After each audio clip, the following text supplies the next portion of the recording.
Assalamualaikum warahmatullahi wabarakatuh. Yang terhormat Bapak Syarif Kolil MPDI selaku pengampu mata kuliah Pemikiran Modern dalam Islam.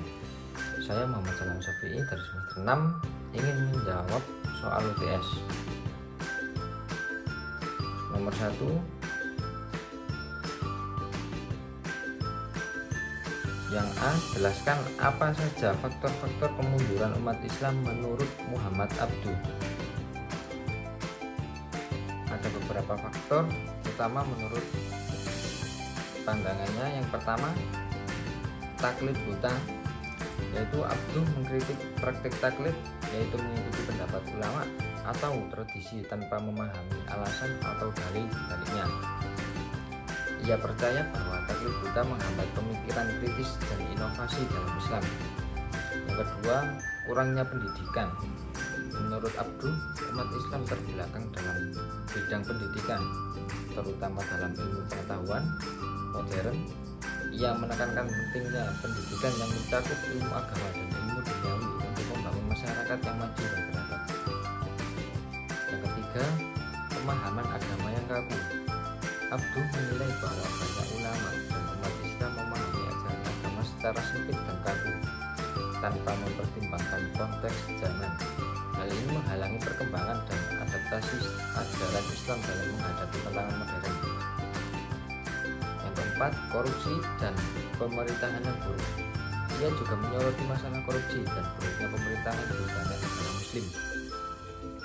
Pemerintahan yang tidak adil dan korup merugikan rakyat dan menghambat kemajuan sosial dan ekonomi. Yang kelima, kurangnya kesatuan umat Islam.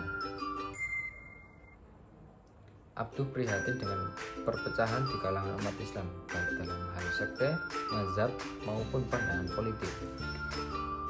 Ia menyerukan persatuan dan kerjasama di antara umat Islam untuk mencapai kemajuan bersama. Yang keenam, ketergantungan pada Barat. Abduh mengkritik ketergantungan umat Islam pada negara-negara Barat, baik dalam bidang teknologi, ekonomi, maupun budaya. Ia mendorong umat Islam untuk mandiri dan mengembangkan potensi internal mereka. Muhammad Abduh mendorong reformasi pemikiran dan praktek dalam Islam dengan menekankan pentingnya ijtihad atau pemikiran independen, pendidikan yang menyeluruh, dan pembahasan sosial untuk mengatasi pemikiran. Soal poin yang B, jelaskan apa yang ditawarkan Abduh agar umat Islam bisa keluar dari keterbelakangannya.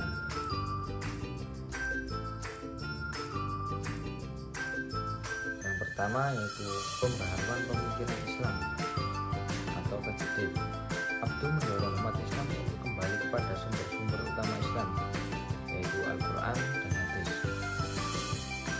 Dengan pendekatan yang lebih rasional dan kontekstual, ia menekankan pentingnya ijtihad, yaitu penafsiran hukum Islam secara independen daripada taklid, yaitu mengikuti secara buta pendapat para ulama tersebut. Yang kedua, pendidikan modern.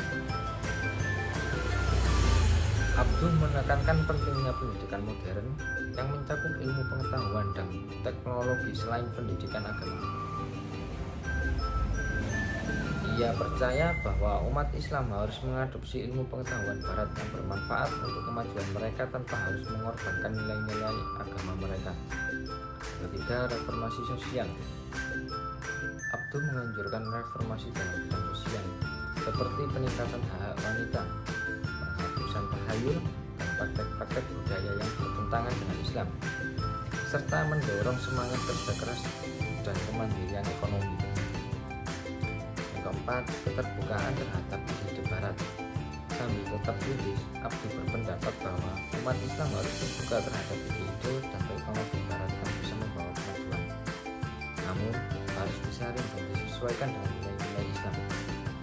Yang kelima, penguatan pemerintahan yang adil. Abduh percaya bahwa pemerintahan yang baik dan adil adalah kunci bagi kemajuan umat Islam.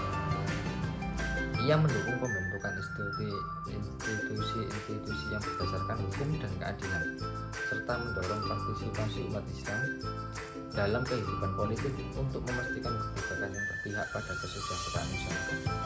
Melalui pendekatan ini, Abduh berharap umat Islam bisa keluar dari ketegangan dapat kemajuan yang setara dengan bangsa-bangsa lain tanpa harus kehilangan identitas mereka.